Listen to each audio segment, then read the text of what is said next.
Apocalypse chapitre 1. Révélation de Jésus-Christ que Dieu lui a confiée pour montrer à ses serviteurs ce qui doit bientôt advenir. Cette révélation, il l'a fait connaître à son serviteur Jean par l'envoi de son ange. Explication.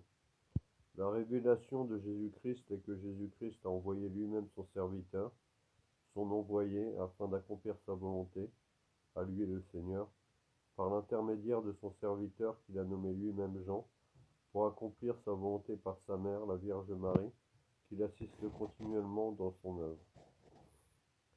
Jean atteste comme parole de Dieu et témoignage de Jésus-Christ tout ce qu'il a vu. Explication.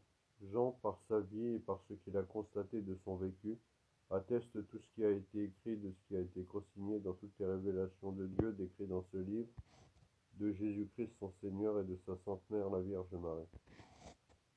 Heureux celui qui lit, heureux ceux qui écoutent les paroles de la prophétie et gardent ce qui est écrit en elle, car le temps est proche. Explication. Soyez heureux de l'évangile que Jean explicite pour vous, afin que la volonté du Seigneur soit aboutie.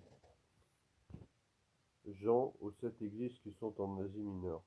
À vous la grâce et la paix, de la part de celui qui est, qui était et qui vient, de la part des 7 esprits qui sont devant son trône. Explication. Jean, s'exprimant partant de l'Orient, plus particulièrement de l'Extrême-Orient, vous annonce la paix du Seigneur Jésus-Christ pour tous les hommes de bonne volonté. De la part de Jésus-Christ, le témoin fidèle, le premier-né des morts, le prince des rois de la terre. À lui qui nous aime, qui nous a délivrés de nos péchés par son sang. De la part du seul Seigneur, le Seigneur Jésus-Christ, qui a aimé tous les hommes, qui est ressuscité et monté au ciel sur le trône de Dieu dans les cieux, qui a fait de nous un royaume et des prêtres pour son Dieu et Père, à lui est la gloire et la souveraineté pour les siècles des siècles. Le Seigneur qui a créé l'Église par son apôtre Saint-Pierre, qui siège sur le trône de Dieu sur terre. Voici qu'il vient avec les nuées, tout œil le verra, ils le verront, ceux qui l'ont transpercé, et sur lui se lamenteront toutes les tribus de la terre. Oui, Amen.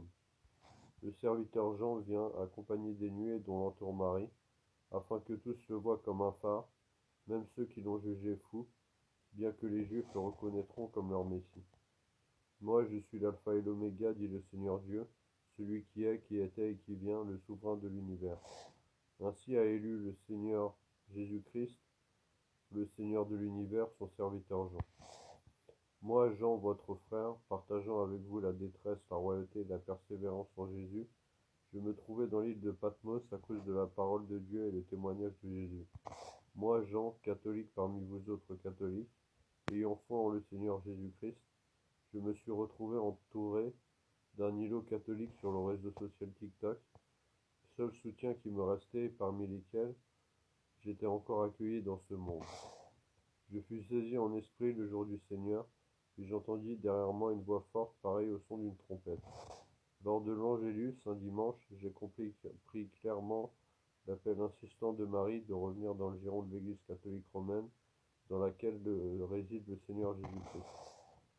Elle disait, « Ce que tu vois, écris-le dans un livre et envoie-le aux 7 églises, à Éphèse, Smyrne, Pergame, Thyatire, Sardes, Philadelphie et Laodicée. Je suis la brebis perdue qui sera retrouvée et qui fera la joie du Seigneur Jésus-Christ et donc de son Église. » Je me retournai pour regarder quelle était cette voix qui me parlait. M'étant retourné, j'ai vu 7 chandeliers d'or. J'ai vu la Vierge qui a prêté l'Église, la Jérusalem céleste, afin que, après avoir vu ma détresse, je puisse revenir dans l'Église qui vient de Dieu, dans des conditions propices.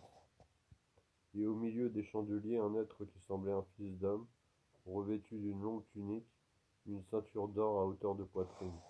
Dans cette église, je vis la figure du prêtre qui officiait pour la messe, afin que quiconque puisse partager ce don du ciel. Sa tête et ses cheveux étaient blancs comme la laine blanche, comme la neige, et ses yeux comme une flamme ardente. Le pape dirigeant cette église lui-même a envoyé ses émissaires à ma porte, afin que je sois réintégré, s'il était encore possible, l'église du Christ. Ses pieds semblaient d'un bronze précieux affiné au creuset, et sa voix était comme la voix des grandes eaux. Son envoyé me facilitait le retour à l'église en prenant en compte mes carences. Il avait dans la main droite sept étoiles. De sa bouche sortait un glaive acéré à deux tranchants. Son visage brillait comme brille le soleil dans sa puissance. Celui qui me ramena au sein de l'église était un exorciste de l'accueil Saint-Michel de Paris. Quand je le vis, je tombai à ses pieds comme mort, mais il posa sur moi sa main droite en disant « Ne crains pas, moi je suis le premier et le dernier ». Il me fit comprendre qu'il était comme un père pour moi, et qu'en lui je pouvais me confier sans aucune crainte, car lui se chargeait de mon fardeau. Le vivant. J'étais mort et me voilà vivant pour les siècles des siècles. Je détiens les clés de la mort et du séjour des morts. Le Seigneur par l'Église accorde la délivrance à ceux qui se confient en elle, car elle est la représentante du Seigneur sur terre. Écris donc ce que tu as vu, ce qui est, et ce qui va ensuite advenir. Ce que j'ai vu est que j'ai besoin d'être guéri, soigné, surtout spirituellement, car rien ne va dans ma vie, et que je suis en détresse depuis si longtemps déjà, que je ne me reconnais plus moi-même.